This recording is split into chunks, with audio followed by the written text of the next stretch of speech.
who haven't or who don't, the festival is now live, so you can go to our website and get your festival passes. Today we are joined with Neil Warren, all the way from Canada, and he's up really early in the morning to talk to us.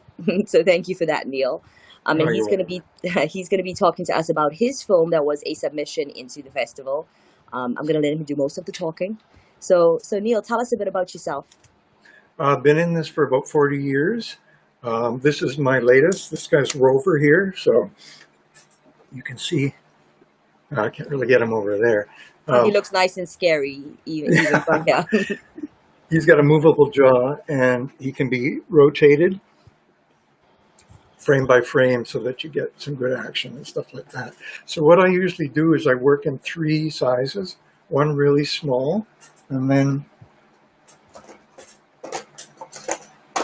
one about this big. This is the main size for characters. This has a skeleton inside it, so you can move the character frame by frame, bit by bit. And then I did a head of him, which is double the size of this guy. So it was huge. Um, Okay. this is the other type. This guy's in the film too, the monk. I'm going the wrong way here. Same thing. So he's got wire in his arms for movement. You can change frame by frame, take a shot in the camera. So then that creates the motion. When you do 24 frames, you get 1 second of screen time. Okay, It's a so before very you, slow technique. sorry to cut you off. So before you tell us about, or before you show us your scary characters, can you please first of all, like, I mean, tell us about the movie itself. Tell us what it is, because I haven't given them any information, and I'm Yeah. talking about for people that may have festival passes but haven't yet selected exactly which films they want to watch. So you have a short Uh, film, yes? it's it's basically about a fisherman who meets a girl in a cave. She's kind of like a more like a feral girl, and he sort of falls in love with her. But the thing is, well, I don't want to give away too much of the story. Well, first tell us the name, because I didn't mention the name. Oh, the deadly lupus flower. So it's And about werewolf. why did you choose that name? I'm sure when people watch it they'll understand it, but Um, lupus is werewolf is sort of werewolf, and um, oh, I don't have the flower here. The flower actually creates a werewolf and traps a little girl. I don't want to give too much away because it'll kill the story for people who are going to watch it. Sprays her with its pollen, and that's what transforms her. But she disappears from the village and sort of reappears later and meets okay. this man. So he kind of falls for her. He feels sorry for her, and sort of watches her on the sly.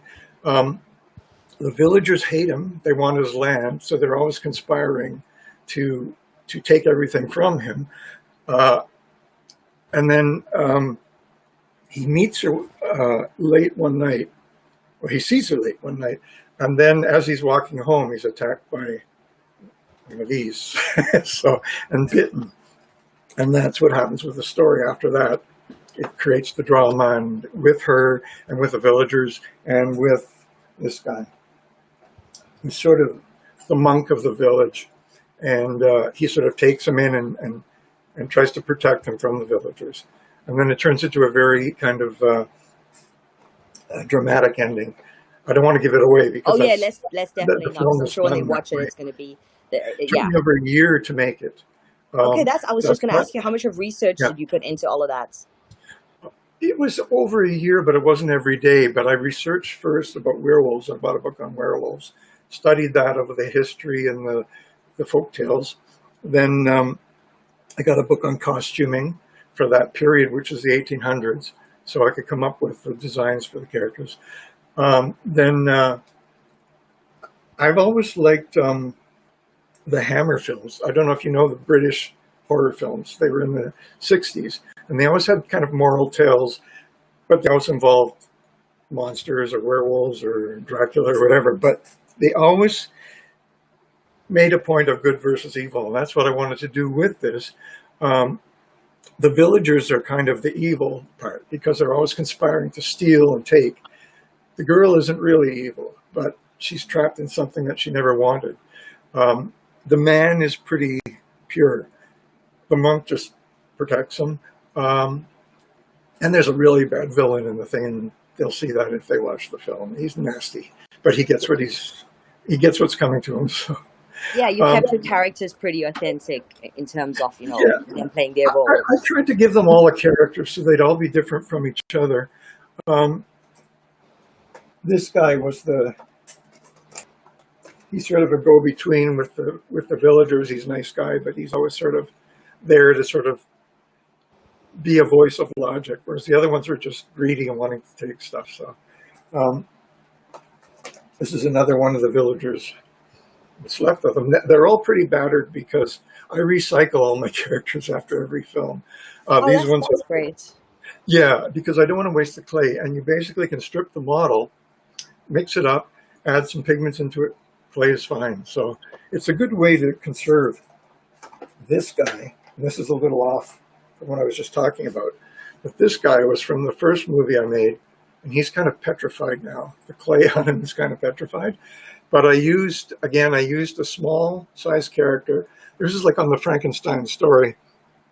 A little kid is brought back to life. So I wanted to do something different rather than the mother and father are resurrected through a lightning storm, and they sort of take him in as their child. But you can see this little character. They don't have a lot of detail, but when you look, when it's photographed, like this guy. This is a life-size head. I don't know if you can see that.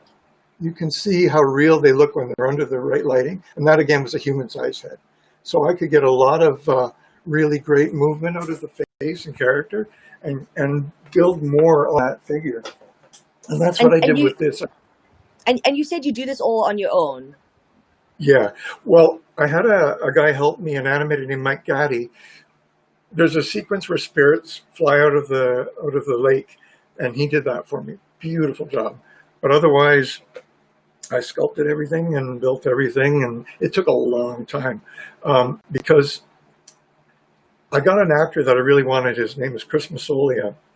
He did a film called The Vampire's Assistant. Beautiful horror movie. I love that. I was actually trying to watch that the other day, so it's funny you said that. Oh, yeah. Oh, he's awesome. He's such a nice guy. And I contacted him, and I gave him the script. And he broke it down all into characters and developed a different voice for every character. He was just so great. And that helped me to visualize the figures of what they would be. And unfortunately, I recycled the lead character, but I do have the girl that's left of her. Oh, that's her. Well, it's really nice that you're managing to show us your models, and then obviously when people watch it, they're gonna be like, wow, this is amazing how they transform, and like you said, they're so real. Yeah, it's all sort of like magic, frame by frame shooting. You need to know what the action's going to be, and just moving the hands, head, like frame by frame. It's all 24 frames for 1 second of movie time. So it's a long process. Sorry, Petra. The time was most spent in building the sets because they were huge, and there's so many of them. That's what ate up all my time because I'd written too much into the story because I was so excited to get Chris. Then I thought, what the heck, I got to build them. And there's forests and big cave scene, downtown area, chapel. I forget. There's a lake. It's just so much stuff. I mean, it all looks amazing, and you can see that time was put in. So you were saying it took you so was the planning the part that took you? I mean, I know you said buildings, but how long did it actually take you once you actually got into shooting it? Well, it was several months, at least 6 months. Okay. Because the problem is when you're working with claymation, as soon as you finish a shot, the character is ruined. You got to take it out, repair it. May take, in the case of one of these, take up to about 3 to 4 days to repair him because he's so big, and you need to see all that detail. But the reason I build them this way is I can get the camera right in there. Whereas if you use, this is the little head of the werewolf. you just don't see if I did a close up with that. Oh, I can't really. There I we mean, you are. can even see it right now, just even at the way you're saying. I mean, you can see how different that is. Yeah, yeah, and you're just not getting the detail, but you can go right into this and get full detail on all the fur and everything. So that's why I build them in the different stages. And when you build a figure, you can either get an armature, which is a metal skeleton, which is all ball and socket jointed. Now, no, I don't have one. I've built all the characters for Poe, and I've used all those armatures. But the other thing you can do is you just use this kind of wire. It's very bendable. You use styrofoam inside the figures to lighten the character, because in the case of this guy, if he was solid clay there, he would just keep falling over. Every time I would try to do a walk, he would just, because of that heaviness. So what I would do is put styrofoam in there and styrofoam also in the head. And then you can just Okay, pop the head smart. back on. And that keeps them light enough, whereas the legs are solid clay and they carry the weight of the puppet. And that way you can do the walking and stuff like that. So that's a way to get around the gravity problems, that kind of Okay, thing. great. You mentioned to me earlier that you had. Did you say? I'm not going to talk about your entire career, but you said you had 3 films that had in different festivals at some given point. Yes. Yeah, the first one was this guy. It was called The Monster Infant, based on the Okay. Frankenstein idea. The Yes. second one was called, uh, what is it called now? The Blutsauger, which is German for vampire. So I did a story in World War II of an American or Canadian, I didn't really specify it, and a German who meet up in the war. And they get drawn into this crypt. Well, the head guy, the Nazi, gets drawn into the crypt and gets taken out by the vampire. Young German goes in to find them, and then gets trapped by the things in the crypt. And the Canadian guy goes after him and decides to help him, even though he's the enemy, to help him from the vampire, which is a more deadly foe. So the idea was to do one on the Frankenstein idea, one on vampires, and then of course werewolves. And so with the werewolf Oh, one, like all my favorites. I'm like a big horror fan, so the only one we're waiting for next year for our festival will have to be witches. oh yeah, Because yeah, you got all of them now. You got the vampires and the yeah. werewolves, Well, Frankenstein. it's funny because this led me into doing something on Edgar Allan Poe, and it's going to be totally different than these in terms of structure, because I had a lot of misconceptions about Poe, and I read every book I could find to learn about his life, and he was really maligned in his life by people who were jealous of him. So I'm trying to point that out in the film that I'm doing. It's the last few days of his life, and I want to make it clear about that. It's also like there's going to be humorous stuff in it, but it's also some very sad stuff, because his stories were motivated by the things that happened in his life, about losing his wife to the blood disease and his mother too.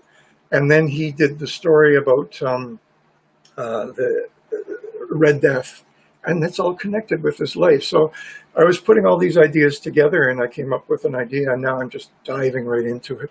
And in this film, in the werewolf film, I worked with Ken Harrison, who is a terrific musician, composer, soundtrack composer, but he's also in a band called the Wild Strawberries, which is very big in Canada. And we've been friends for years. And when he saw my second film, he said, "Do you want to work together? I'd like to do the music for it." And I was just like floored, because I was just buying purchase music, for the first one. And he really enjoyed it once he got into the rhythm of this sort of thing and horror. And now the stuff he's composing for me for Poe is like, I'm just out of my mind with excitement, because I wasn't sure whether this film was going to work, like as I got into it. And as I'm building stuff, and then the story is building more every day, and then the music and sound effects and stuff, I'm just totally into it. Like I'm obsessive about it now. So Well, that's I don't great. know how It's long like, it's going to take, but it's going to take a long time to shoot it. So, I mean, it's but I'm very clear totally, that you're very passionate, very, very passionate. I oh, mean, that I brings me love this onto, kind yeah, that brings me onto just something I want to touch on. So how many years have you been a filmmaker? 40. 40. I Okay. started really young when I was 21. After I left college, I won an award. I actually did a film, funny enough, based on a Poe story called The Pit and the Pendulum, but it was a totally way off the mark from that story. And I won an award for that, a cash award of $1,000. And so I set up a business with that. I took a gamble and moved to Toronto from, I think I was living in New Hamburg, Ontario then. And I set up a business and I got work in educational TV for 4 or 5 years. So I hired people to help and a cameraman and just dived into it. Um, Over the 40 years, it's been off and on. I've worked for companies. I worked in New Zealand um, on a series called Oscar and Friends, which I love, but I also love the Kiwis so much. They're such wonderful people. And I lived in a house with a bunch of animators there and worked for, I think it was 5 months. So, and it was a really fun series. And it's Um, always been animation. yeah, it's all I want to do. People say, "Oh, claymation is passé." It isn't. It's one form of animation. Whether you use sand to do animation, some people are using flat sand and doing incredible stuff. Whether you use hardened models, whether you use clay, whether you use cutouts, it's the process is animation, stop motion, frame by frame. So, and this is the kind of medium that I love because it's tactile, for one. It relaxes me when I sculpt. I absolutely love it. And then as you build the story, then you start knowing what the character should look like and how they should act. And it comes out in the actual sculpt. Sometimes it has taken up to a month to sculpt a bust until I get it right. And then I can build the smaller characters after that.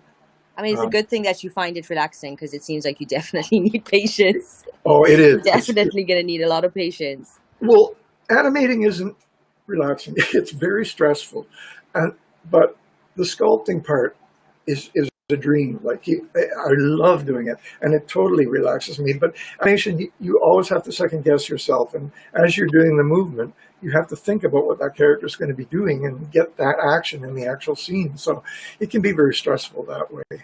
Um, I love editing it. I love my very favorite part in post production is putting the sound effects in because it's so much fun. Because you never know what effect it's going to have on the scene that you shot. And what's going to actually make it as real as possible. Yeah, and you can sneak in a thunderstorm and then it builds the tension. So I absolutely love that part of it. And And then how long how long have you been working independently? Because you said you worked for a lot of companies. Because what I'm yeah, getting at is I would just like to know from you as an independent filmmaker, what do you consider the pros of being an independent filmmaker and what are the cons? pros are you're in control. You have to pull it all together, and if you need people to help, you've got to find them. Cons, money. But Oh, I'm tell at me about, yeah. yeah, it is. And trying to raise money for a short is very difficult. Probably easier to raise money for a feature, but then you've got to hire like 100 people and I'm not really into that. I'm in my older years now. I taught for several years, which I actually loved animation to kids. And what I found was it always reached the kid that was scorned by the other kids. It never failed.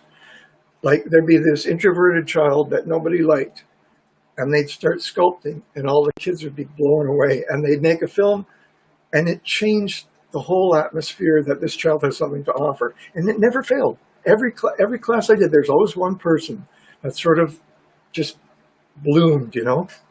And the best teaching I ever had was I went on a reserve up north, and oh my God, it was wonderful working with those kids. And they made a little film about the ponies that were taken from their reserve when years ago, and it was a beautiful little film that they did. Like I helped them through it and everything, but the artwork was stunning of the horses they built and the reaction of the characters that they did. Sort of reaching out and it was glorious. And I just found, and this was a year ago or 2 years ago. I just found out that they got their ponies back from the States. So I don't know if the film had anything to do with that or if it just helped because those kids are so passionate about it. And you watch that film in their own language and you feel it. And And then I just heard this week, I heard that they got their pony. So I thought, oh my God, I can't believe it, you know? So that's something I'll never feel. I'd like to do more of that. But for now, I've decided just to focus on making films. And this is something I don't understand without being critical of other people. But if you learn a craft, and I'm 66 now, I'm getting up there, you know, 70's coming fast. Why not still do it? Like, I'll never understand that because I've learned a lot in the business. I learned the good and bad in the business with, you know, politics and money and all that. But I learned how much I love doing this. And I'm not just going to stop to retire. I mean, I'm constantly getting these ideas for films. And after Poe, I've got another one lined up, which I want to do. I've approached a guy in London, England, who I want to do the voices. And it's on a poet. And so that's next. And it's also a tragic story. I'm really drawn to people who were poorly treated in life. And then they became famous in death, which is just so bizarre. I mean, it sounds like that's also a theme of, like, the reality of life is something that you try to bring into your movies. That's what it sounds like. At least Yeah, this yeah. one, like you try to bring the humanity aspect of it and capture that, which I think is great. And I also think your attitude, like you said, about if you've learned to craft, why quit? Why ever stop? And I think that that's something that's great. That's a great attitude, especially for people that want to be independent filmmakers. You know, like you said. I mean, do you feel that as an independent filmmaker, there's the luxury of just being able to do what you want? No, I think... in terms of your creative content? I think as an independent, like, I know what I want to say. I mean, it sounds arrogant, but I don't care what people think if they don't like the idea. If it's something in here and in here, if I can translate that into this medium, I'm happy. And you do get negative comments, and you do get positive comments. Like, some people, they love it, and some people, like, you know, that's old hat. You know, one person said, "Oh, that's so passé," and I just rolled my eyes and thought, this isn't a festival, like when I was getting tickets for a movie. And I just rolled my eyes, whatever, you know, because I don't believe that. It's not. And I'm going to do it until I drop over, and I've always said that. So, and you know, I've been very fortunate. When I was young, I got mentored by a lot of people. The one person that I appreciated from the most was my teacher in college. He's a Czechoslovakian named Václav Taborský. And he knew about stop motion. He had done a film on Yuri Trinka, who's one of the most famous animators in puppet animation in Czechoslovakia and in the world. He's long gone. And I saw his film in college. Well, actually, oddly enough, I saw it in high school and I didn't know what it was. And then we had it in the library in college, and I pulled it out. And then he gave me all the background on it.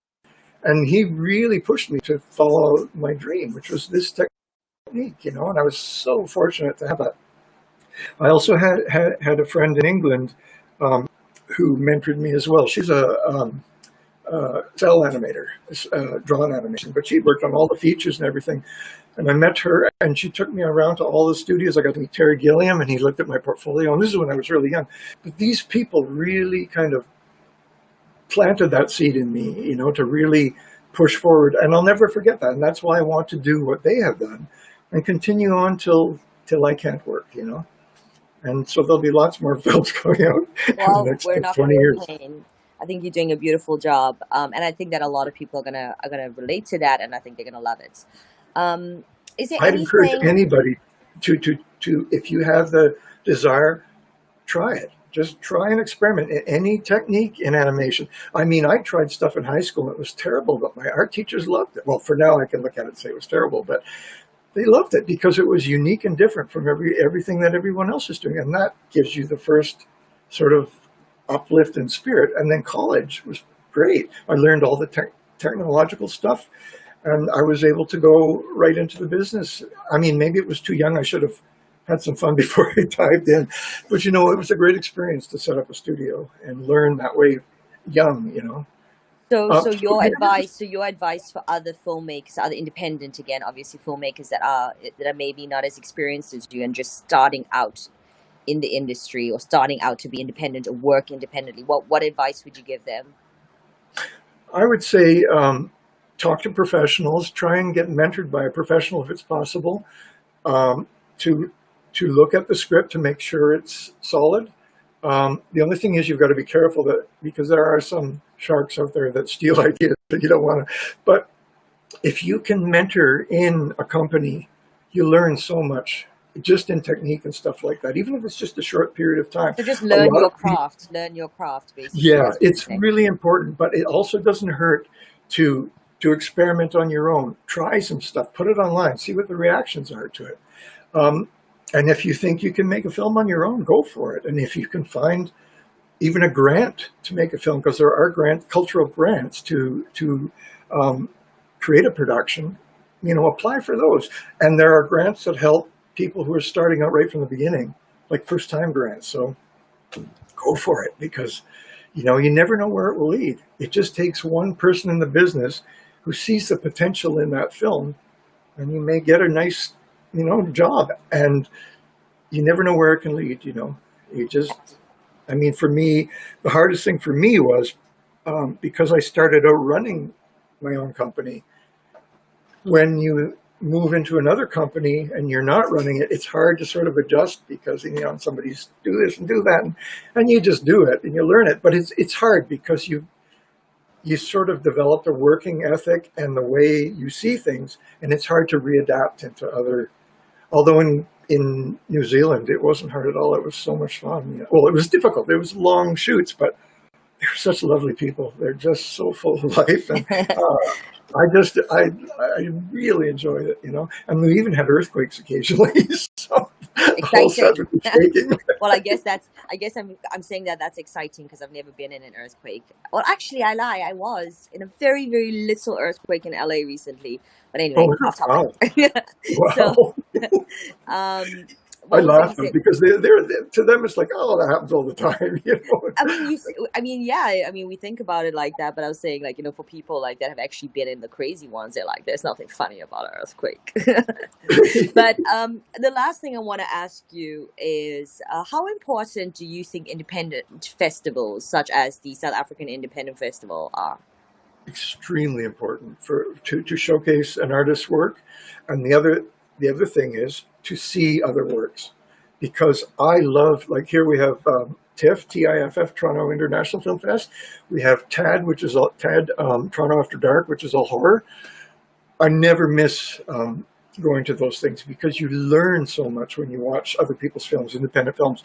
And my favorite part is when the directors come out and talk and tell you everything they went through, and you're just like, you can relate to it, but you also learn so much. So, Well, that's why we're doing these. That's why we're trying to do these live streams, just so that people can get to know, just not only the other independent directors, but also the audience, for them to actually get to hear how stuff was made.